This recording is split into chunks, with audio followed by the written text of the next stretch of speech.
ఏం చేస్తున్నారు, మళ్ళా వాళ్ళే కథలు రాస్తున్నారు. శ్రీకాంత్ రెడ్డి శరీరంలో మొప్పకపోతాడంట అని రాస్తున్నారు.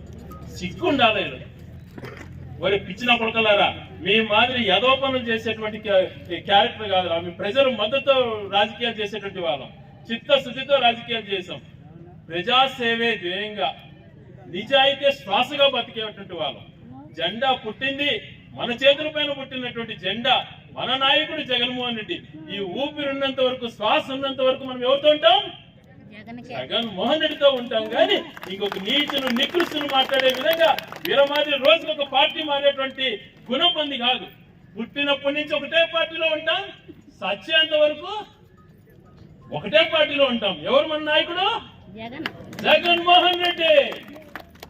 అంతేగాని ఇటువంటి నీచులు వార్తలు రాస్తే నేను ప్రెస్ మీట్ పెట్టి ఖండించాలంట. వారి తిక్కన కొడకల్లారా, ప్రజల మధ్యన మాట్లాడతాను కానీ నేనేంద్ర ఖండించేది ఎదవల్లారా. మనము ఒకటే దారి మంది. అదేది ఏ దారి? జగన్మోహన్ రెడ్డి దారి. ఏ దారమ్మా? జగన్మోహన్ రెడ్డి దారి. జగన్మోహన్ రెడ్డి గారు ఈ రోజు చేసినటువంటి కార్యక్రమాలు ప్రపంచంలో ఏ ఒక్కరూ చేయలేనటువంటి పరిస్థితులు ఉన్నాయి. కరోనా వస్తే అందరూ దాక్కున్నారు.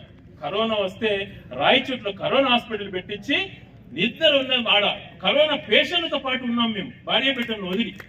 చాలా మంది అన్నారు, అయ్యా నువ్వెందుకు పోతావు ఇల్లు వదిలి అని చెప్పి. భయపడలా నేను. నాయకులు అన్నప్పుడు, ఎన్నికలప్పుడు కాదు, మిగతా సమయాల్లో పని చేయాలి.